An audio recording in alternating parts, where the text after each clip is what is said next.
Barnes & Noble Union Square, please give a warm welcome to New York Times bestselling author Dr. Abraham Verghese and Miwa Messer from Barnes & Noble.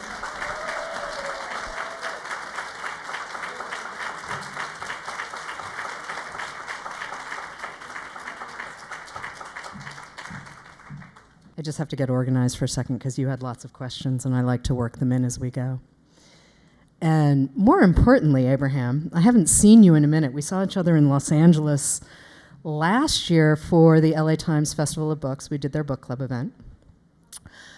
And it's been a big couple of years for you. I mean, you and I we did an interview back for the Port Over podcast when the book was coming out in hardcover. So we did the interview right before the May 2023 pub. And here we are in May 2025 with the paperback. And it's a very fancy paperback. Grove, you did such a nice job with this paperback. We appreciate it. But also, you've had a pretty big year. Your kid graduated from law school. And I don't think Tristan was around in the first two books because I'd started reading your nonfiction. And then you told me your oldest is going to be 40 shortly. And I was like, wait a minute. What do you mean? How is this how? And then I realized I've been reading you since the early aughts. And certainly Cutting for Stone was what, 2007 or 2007. So roughly 15 years later, we get this gorgeous epic novel. But before I start asking you a lot of questions, I want to talk to the audience for a second. How many of you have already read Cutting for Stone? Okay. How many of you have recommended Cutting for Stone? Okay. Now, how many of you have read Covenant of Water? And how many of you have recommended Covenant of Water? Yeah, okay. So in other words, we're all fans. We are all big, big fans. Now, how many of you have read either The Tennis Partner or My Own Country? Okay, my people, hi. I love fiction too, but one of the reasons I love the novels as much as I do is I see the through line from the essay, the narrative nonfiction to the fiction. And I don't think I can really separate your career as a doctor from the fiction that you write. And I really do want to start there because I think there's a level of detail, there's a level of empathy, and there's a love of humanity. Because you can't create the characters that you create in your novels if you don't start with the people, right? Yeah, I think that's fair to say. May I first say what a joy it is to see so many of you here today, and thank you for taking the time on a weekday. Thank you for my wonderful interlocutor. I feel like we're old friends now. We've been doing this. Well, I mean, this is the third time, but we've been saying we wanted to take our act on the road, and we are now doing this. So. And I thought the point of your mentioning my youngest, the lawyer, was to say what a slow writer I am, and I am a slow writer. You know, I imagine since breakfast, Joyce Carol Oates already has a new novel she's finishing. It's just taken me longer, partly because I've never been in a great hurry, and I also have a day job that I love, so it's been a very slow process. So the question was... The question is, how does your career as a doctor connect with your career as a writer? Because I don't think we can separate the two at all. I always think, I always resist the desire people have to put two different hats on me, the writer hat and the doctor hat, even though I recognize that it's a bit disingenuous now. I clearly am a writer, and here you are.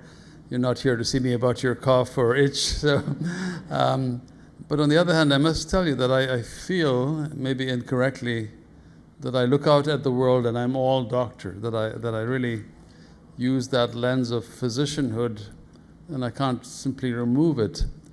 But I also think of medicine as being nothing more than life plus, life at its most acute, life at its most acutely lived and experienced. And so I think that it's not hard to take those emotions and then translate them into fiction, which is my first love. I mean, I did write 2 memoirs, and I thought that was a great experience for me, but I really set out from the very outset to write fiction and got kind of sidetracked into writing nonfiction. But fiction is what I really love. I think it gives me the liberty to take these emotions without having to ascribe them to actual people and all the ways you have to work around the rights and the privacies involved. But also place is a character for you. Place has always been like you have a very strong sense of place. And does that come through your attachment to the people? Or does that come to the attachment to the memory of a place? I think my attachment to place, and you're right, I really think of geography as a character in a novel. It's as important, I think, to any writer, but especially to me. I feel it's the decision I have to make is where is this located before anything else begins. Napoleon said geography is destiny, and I suppose that's been very true in my life. My parents were from India, and because they left to take jobs in Africa at the time of Indian independence, there weren't really many jobs to be had, their destiny changed completely. Right. And mine did too, because I was then born in Africa.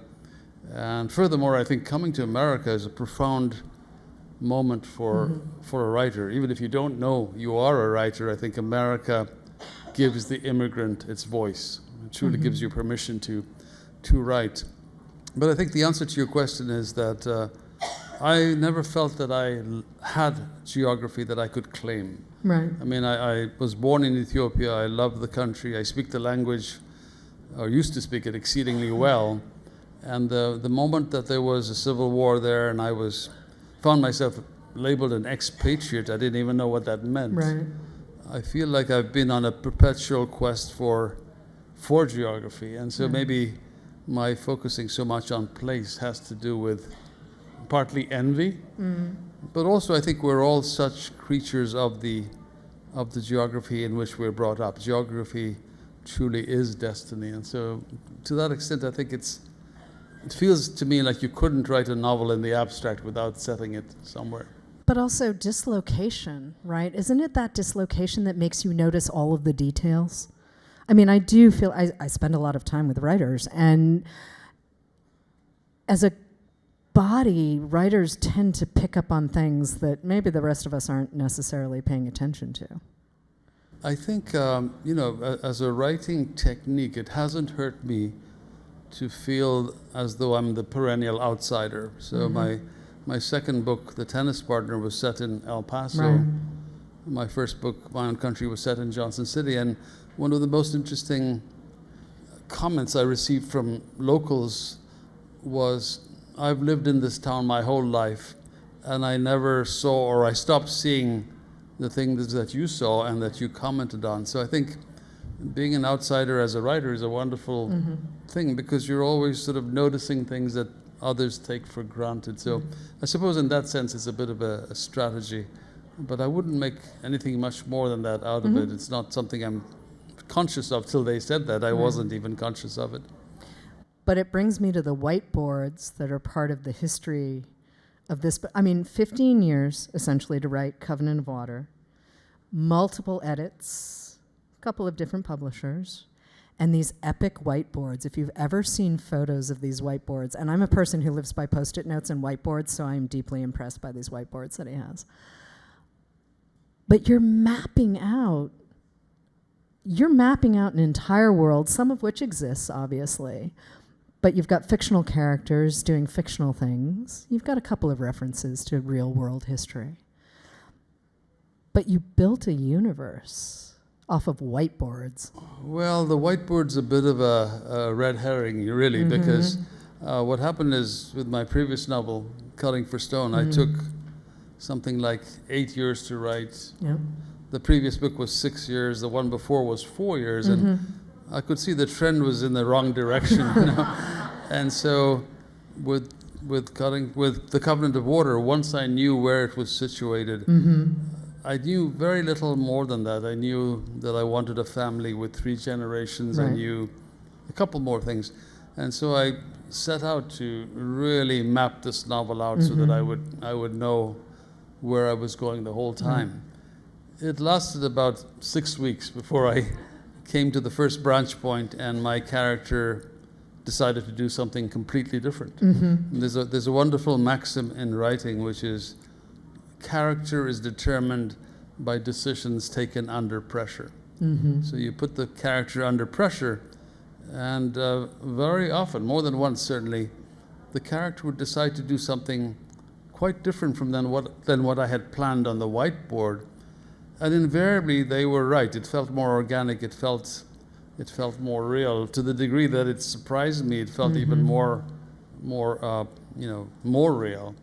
And so the whiteboard, then I would take a photograph of the whiteboard, erase the whole thing, and then pick up from that point on. But towards the end, the whiteboard became a bit of a joke. And I think I was driven to do this because John Irving, who has been a friend and a mentor, John knows the first and last line of every book. He knows the first and last line of every chapter. And John will say, he has said to me, that Abraham, if you don't know the whole story, if you don't know what you're showing to the reader, what you're hiding under the table, and when you're going to reveal it, if you don't know the whole story, then you're not a writer, you're just an ordinary liar. You're just making this up as you go along. But I'm convinced that there are equal numbers of writers on both camps. The other camp being, I suspect, people like Michael and Dante, who I've spoken to about this process, who are pretty much going with where the writing leads them, and to the degree that we are surprised in the way it unfolds, generally speaking, the reader is also surprised. But I think there's also the point where an editor comes in. My brilliant editor, Peter Blackstock, is here, and I think that you need someone who has both the skills and the perspective to say, this is wonderful writing, but it belongs in another book. And that I'm not capable of doing, but I am capable of trying to keep pushing the thread forward. So the whiteboard, sorry to tell you, is really not what it seems to be. A girl can hold on to her dream, and I shall. But it does bring me back to this idea of context and collaboration, right? We have this idea that writers are sitting in their garrets, plucking away at whatever, whether it's a keyboard or scribbling on a legal pad or what have you. But writing ultimately is collaborative, right? Story is collaborative. I mean, you send a story out into the world and your readers are going to bring their own experience and meet you sort of in the middle of what you may have intended or what they thought you intend. And I love seeing the magic, right? I'm watching the faces in the audience.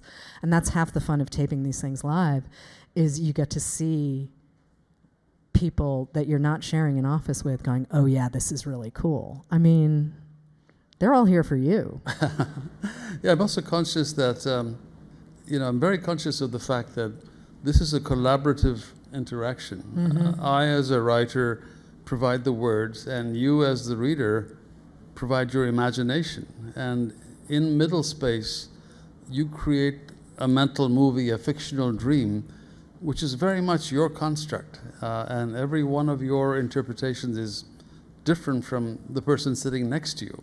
Which is why, if you've ever had the experience of going to a movie version of a book you've loved, only to find they cast, Antonio Banderas in the role that you had imagined for somebody else.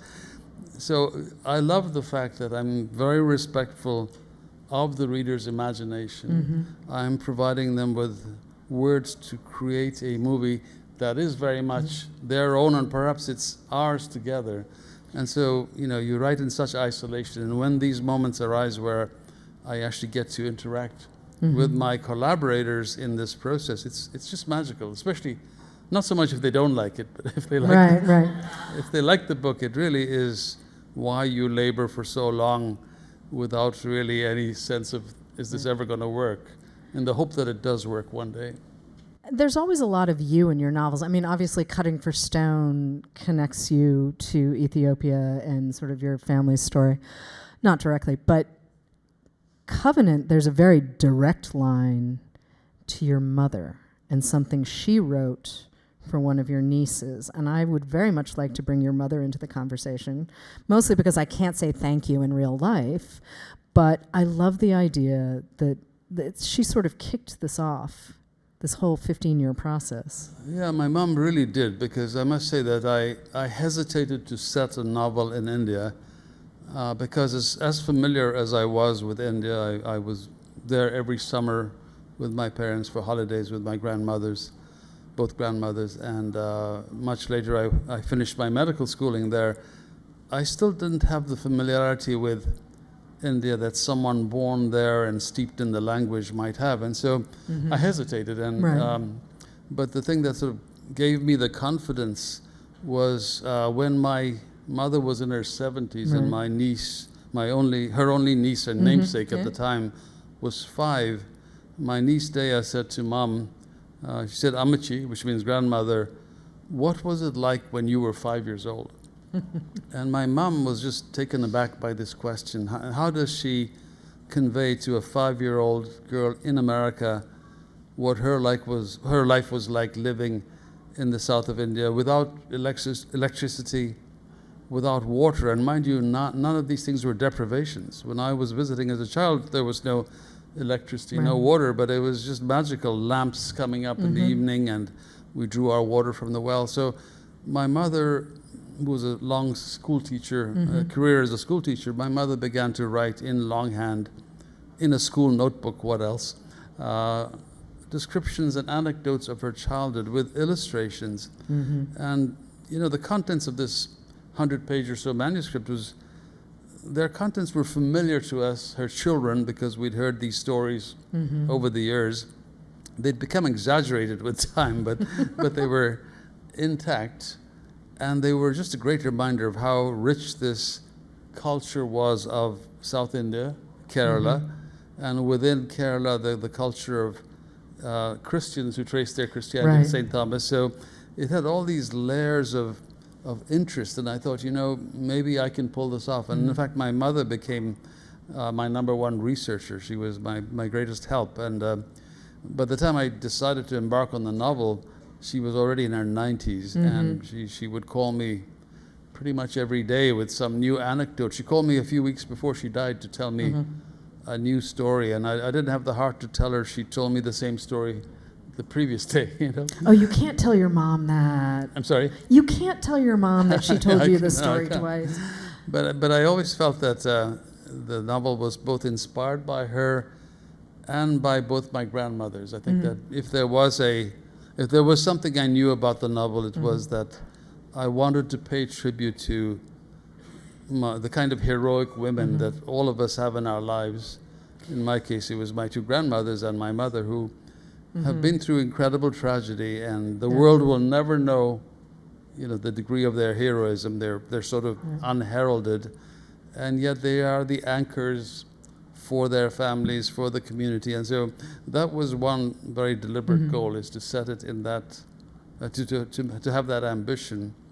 The other thing I knew, coming back to the whiteboard thing, is that as a physician, one of the most gratifying things for me, practicing over 40 years now, is to see diseases that when I was in medical school just had a name and very little understanding, and then over the course of my practice, watch them become entities that had been fleshed out more. We understood them at the cellular level, then we understood them at the molecular level, and finally we had a treatment. And that kind of evolution of disease was something I very much wanted to play with, and I like the idea of planting a disease in the generation I began with, that would only be explained or sorted out by the 3rd generation, and watch how the metaphors for this disease would alter as it became more concrete. I want to jump to an audience question for a second, because it's a little bit of the research versus personal story, and you did talk about that quite a lot. But the medical piece, leprosy was scary stuff for a really long time. I mean, we didn't understand it. There is still a leper colony sort of on Molokai in Hawaii, and it is a piece of this book in a way that I didn't necessarily expect, but you can't turn it into a polemic about what science and medicine can do for us. You still need this to be about the characters. So how do you pull back from the research and let the fiction tell the truth for you? I mean, I think in setting a novel between 1900 and 1976, Right. which this one was, it would be very hard not to talk about leprosy because it was Right. very much in the environment. I mean, growing up both in Africa and in India, I remember being, the common sight of lepers in the street, lepers begging, which has become quite rare nowadays, by the way, thankfully. But it was a very moving sight for a young child, a very scary sight. And I think I focused on leprosy for that reason. Right. It's historically accurate, but also as an infectious disease physician, it's a fascinating condition. The bacterium replicates very, very slowly compared to staph or strep, which replicate in matters of minutes. The leprosy bacillus can take weeks and months to divide itself, and which is why it's so hard to treat. I don't want to bore you with that, but I think the other reason was I remember as a child being horrified by the external appearance of Right. lepers, and then in medical school watching my professors with impunity dressing the wounds without gloves. This was the pre-HIV awareness Right. days, and sort of made me realize that the individual with the ghoulish appearance represented someone who was locked into that shell by virtue of the disease, and inside there was this scarred soul. It was something that never left me, the profound flip in my view of them as a result of being in medicine. And so I think that was partly why I chose leprosy. Right. So who is your favorite character in the book, and who was the hardest to write? Well, I don't know about favorite character. I mean, I guess I like them all. In fact, one of the striking reviews in the New York Times book review, a pretty generous review altogether, a bit snarky at times, but in general, a very nice review. But one of the things that he said was that all my characters were nice, that I didn't have any evil people in the book. And, at first I took, umbrage at that. What was he trying to say? That it was a one-dimensional writer? But in time, I realized that that is truly how I see the world. I really think that people don't, wake up and say, oh, I'm an evil person. I have to, live this day and the rest of my life remembering that I'm an evil person. People just are who they are. Sometimes they have enough awareness to realize they've made terrible mistakes. They seek forgiveness and redemption, but sometimes they don't. I remember reading this interview of a famous actor who, his whole career, all he did was bad guys. And at some point he was asked by the interviewer, Mr. So-and-so, why is it you play bad guys in every role? And he said, son, I've never played a bad guy in my life. Which is exactly the way you've got to do it. He was being real, and that person, and by the way, we have striking examples of that right now in the highest regions of this land, in the highest, roles of government. We have people who, you might think their notion is misguided and that it's evil, but they don't seem to see themselves that way. So that is just human nature, I guess. So, but to answer your question, I guess the character I related to the most, the character I loved the most was Big Amachi, the grandmother. But the one I related to the most was, I suppose, Philippos. Right. I think he was in many ways, like many of us, but certainly like me, aware of terrible mistakes we'd made looking back, and things we're looking for forgiveness and redemption for. But I really loved them all, and there were moments of, when despite the whiteboard, a character would reveal to me that their life was about to end. Right. Not my doing. It was just somehow felt organic. I would be in tears, and I would be in tears every time I came to revise that section. And I think that's kind of why I write, because it is kind of magical. You have to have your ass in the chair. You have to be trying. But there's a certain point where, call it the muse, call it the right brain, it just sort of unfolds, and you live for those moments which are rare, when you sort of understand that it's being given to you, and now you have to push it forward with this new insight. It sounds like a state of flow. It sounds like what? A state of flow, where it just suddenly everything makes sense.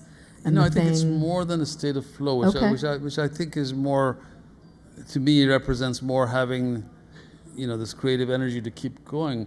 This feels more like a revelation, less like a continuous flow of energy than a moment of insight in this in this great time of barren thoughts, and you have nothing going, and you're up against something, and suddenly something breaks through.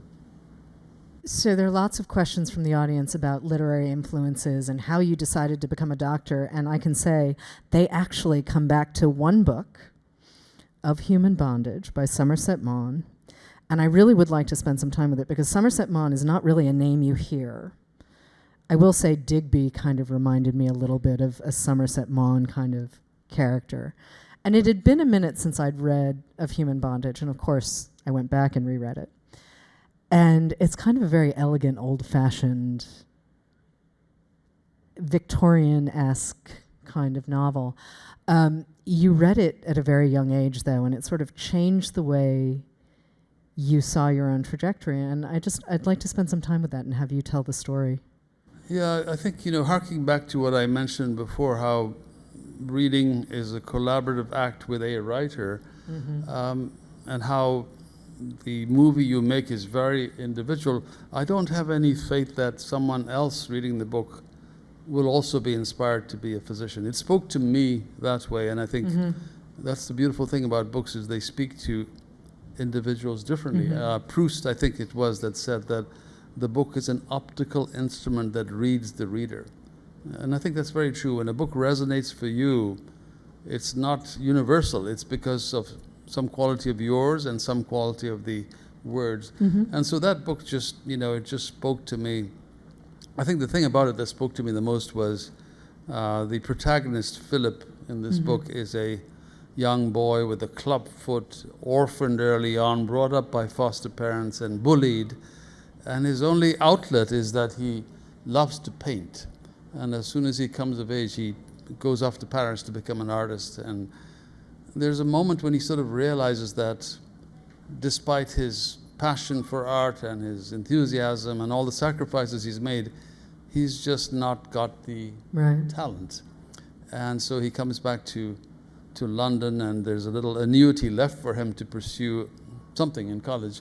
He decides to do medicine. And then there's a moment when he arrives on the wards in his third year, and Somerset Maugham describes that moment as follows: Philip saw humanity there in the rough, the artist's canvas, and he said to himself, this is something I can do, this is something I can be good at. And for reasons I don't know, those words leapt out at me.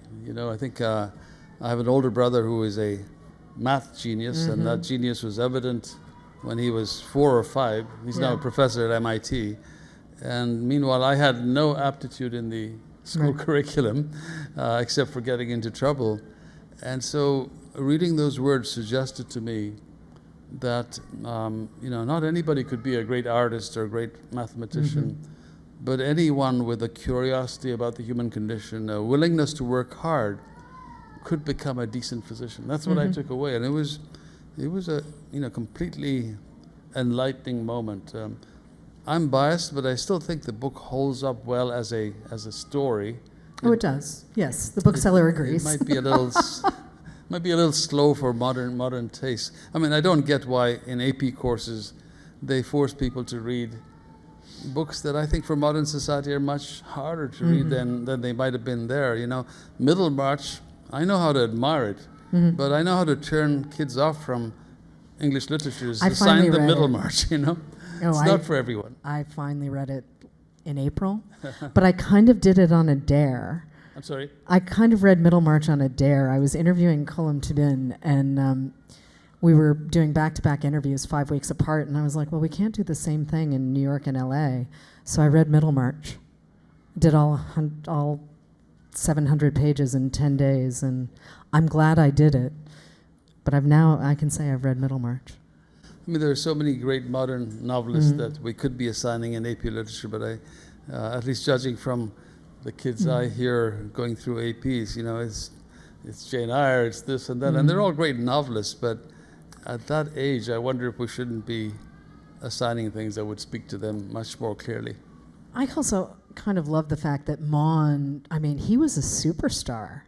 He really, out of the gate, he was a superstar. It was none of this, The Great Gatsby was a total failure until it got handed off 20 years later. He was actually he was a rock star novelist. And now people are kind of like, who?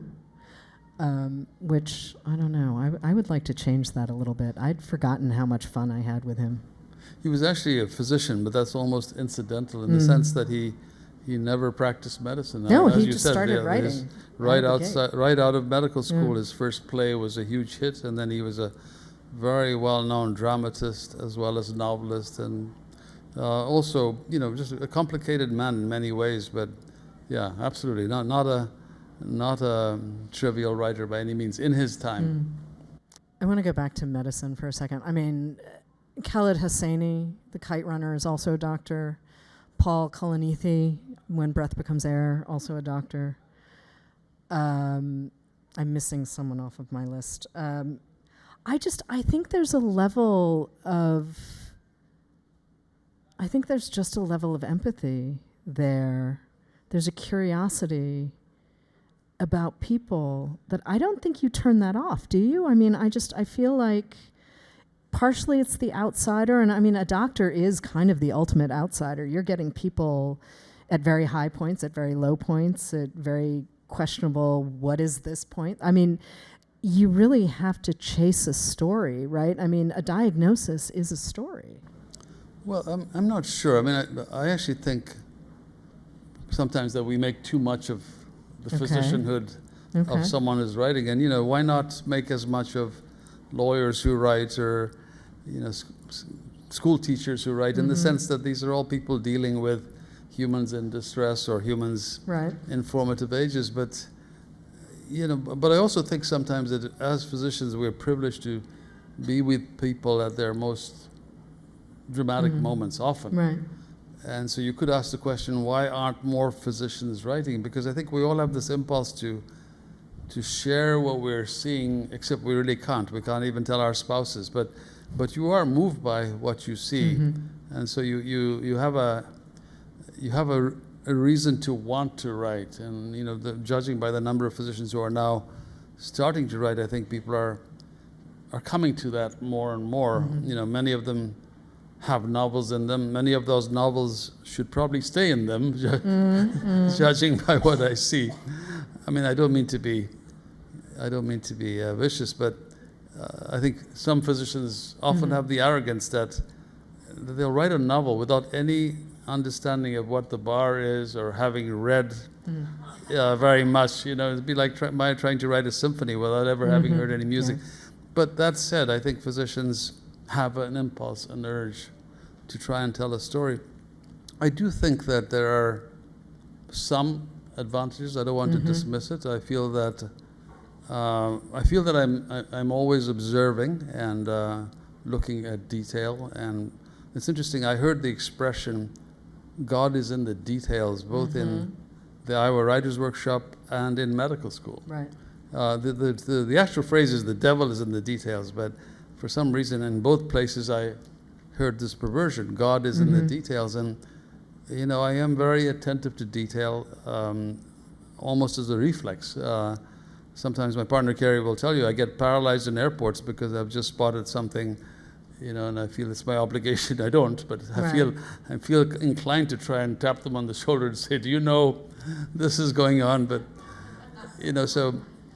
But also, I think the training is such that you're taught to take these details and look for the missing ones, and then try to apply Occam's razor and put it all together. So, but again, I don't want to make too much of it. I don't think that physicianhood alone allows for people to be good writers. I like to think we're all innately curious about each other. We're all innately empathetic to each other, and that impulse,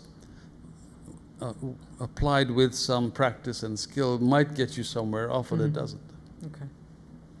Assuming that previous drafts of the book were even longer, what was the hardest thing for you to cut when you got to the final draft?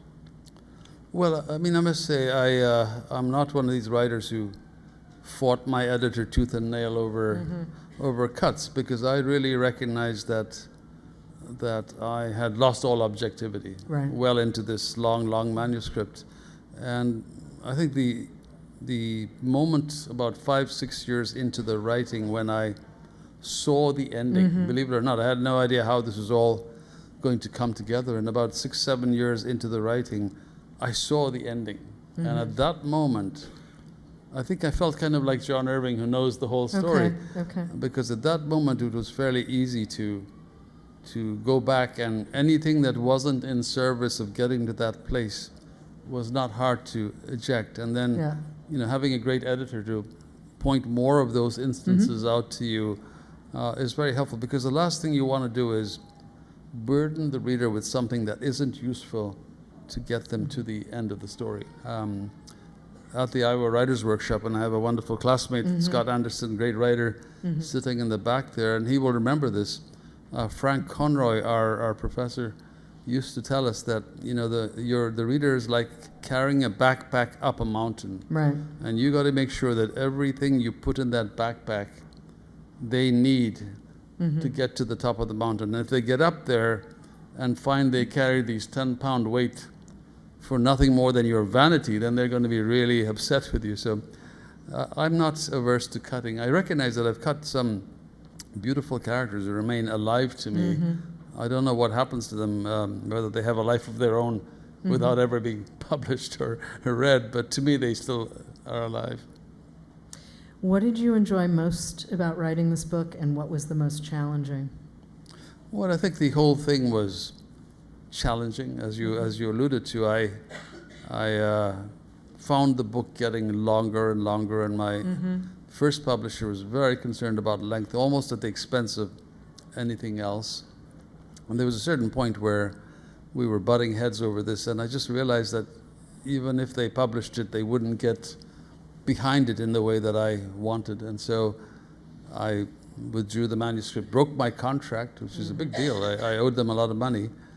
I remember reading the news, and we were all like, wow. Like, I know really a lot of people were talking about this. I owed them a lot of money, and then I was now, this writer who has this history of having, battled with a publisher, and you're taking this somewhat tainted manuscript and trying to shop it around. And I was very fortunate to find Peter at Grove Atlantic, and one of the first things Peter said to me, he said, is a book has to be as long as it needs to be. Right. And after so many years of hearing just the opposite, it was music to my ears. But the most gratifying thing, I suppose, was the opportunity to really get to know my parents' time, my grandparents' time, research all that. And ultimately, I think the very gratifying thing is to have the book published. There are no guarantees beyond that. And so everything that happened beyond publication has just felt like gravy, like, absolute miracles. But I think that I will never quite forget the day I first met Peter and sensed that I was now in good hands. I'll never forget the day that I pick up the phone and someone claiming to be Oprah is talking to me. Turned out it was Oprah. So there have been some miraculous moments in this journey. But, to me, this is a miracle to see so many of you. With my first books, I was in Washington, D.C., and it was me and two people in the audience, both of whom were my classmates from Iowa. So this is just lovely. And thank you for being here, truly. Yeah. I can promise you that every bookseller and every author, unfortunately, has that story where you're just like, oh, hi, I'm delighted you're here, and I will speak to exactly you. But at the same time, sometimes it takes a minute for books to get traction, right? Like, just because it's out this minute. Part of what I'm enjoying with Covenant of Water is knowing that this book is going to be around for a while. I mean, or knowing that Somerset Maugham gets to be revisited because you've written an introduction and people can be like, oh, hey, wait, I know that guy. That to me, I like the fact that books can be in conversation with books that came before, or that you can be in conversation with a writer that you've loved and read. Obviously, Dickens is part of your background, Chekhov, the Iowa Writers Workshop. Lovely storied history. didn't realize until tonight that you and Scott had both been there at the same time, which makes me kind of laugh. I'm enjoying the fact that, you've got, go ahead, laugh, that there's that nonfiction track and there's the fiction track, and you'd had that story published in the New Yorker, and then, you come out with the 2 memoirs. The idea, too, that fiction and nonfiction are constantly in conversation. All of it, right? Like, we're so lucky to have the interiority that we get from a book. There's no other art form, really, that gives us what we get from a book, right? No disrespect to film or television. I mean, it's just a different art, right? But the luxury and the time that we have, or the fact that we can go back and reread something and pull something entirely different out of it. I mean, certainly the first time I read My Own Country, I didn't have as many years as I have now. But the experience of reading that as a younger person in a much earlier time, and then going back and rereading it when Covenant was coming out, I was like, oh, right, this still holds up. And it's hard to say that about narrative nonfiction sometimes. It is really hard to say that. So to be able to come back and be like, oh, there's a whole library here. I hope you guys go back and spend some time with it. Before I let you go, though, because we have to get to the book signing part. I have not forgotten the book signing part, I promise you. You have spent 2 years on the road. You really have. Well, not continuously. Not continuously, but I mean, you've done a lot of events in 2 years. I mean, you and I have seen each other on 2 separate coasts. You've met a lot of readers that you might not have met otherwise. And I'm not the only person who's wondering what maybe you have learned from some of those readers. I've earned some. What you've learned from readers in the last couple of years. Well, I think one reassuring thing I've learned is that the sort of myth that exists that long books don't have an audience, it's just been lovely to see that exploded by so many readers. I mean, I'm the kind of reader who just loves this sense of, picking up a book, a novel, and getting lost in the first few pages and entering this fictional world, and, generations pass and wars and whatnot, and then you finally finish the book and it's just Tuesday. I mean, I just love that, and I think that there is no other instrument I know of that can stop time like a good novel. It doesn't have to be long, but I just love the idea that there are a community of readers out there who want, just as I do, to read epic novels. It doesn't mean that I'll only write an epic novel, but I think finding that community and recognizing that they're out there. One of the most gratifying comments I received from people reading the book was, I looked to see how many pages was left because I didn't want it to end.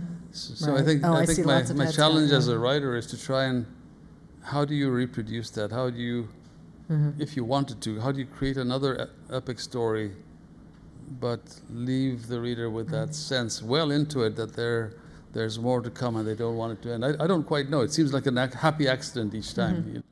But what I also appreciate about your books too, and you spoke about this when you were speaking about your mother and your grandmothers, but the idea that you can take lives that might otherwise get overlooked and turn them into the stuff of legend. I mean, and I don't think I'm overstating the case. I mean, we get these epic stories, right? Cutting for Stone, Covenant of Water, and these are not necessarily stories that we would have heard otherwise. And that feels like a privilege to me. That feels like something really special and something different. And you need a little bit of runway to tell a story like that. It's not, I mean, there are other forms that lend them. I love a novella. I mean, there are some great novellas out there. But what you're doing, we need some time. We need some time to sit with it. And I am really grateful you take the time to write the novels that you need to write in the amount of time that you need to write them. So, one last question. Are you working on anything new? I'm kicking around some ideas. I really haven't committed to anything, in part because once I begin, it feels almost like, I'm taking on a huge burden. I have to take this puzzle and make it work and all, so I know I will write again. I have several ideas for both a fiction and a nonfiction project, but to be quite honest, I'm luxuriating in this meeting with readers.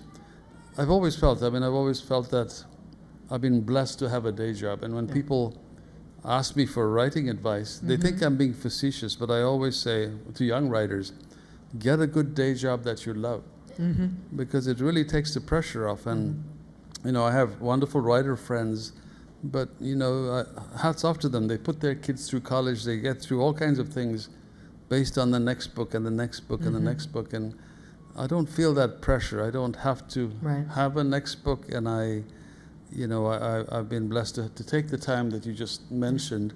I'm not sure I would have had that if I didn't have something else that I loved and could do equally well. Okay, we can be patient. Okay, good. We can be patient. And that, I'm going to thank the audience for your patience. We're going to get this book signing set up. But Abraham Verghese, thank you so much for joining us at Barnes & Noble Union Square. Thank Give you. us a couple of minutes. Just can you stay in your seats? And we're going to get this all set up. But thank you all for being here. Thank you, Miwa, for the wonderful job you do, always.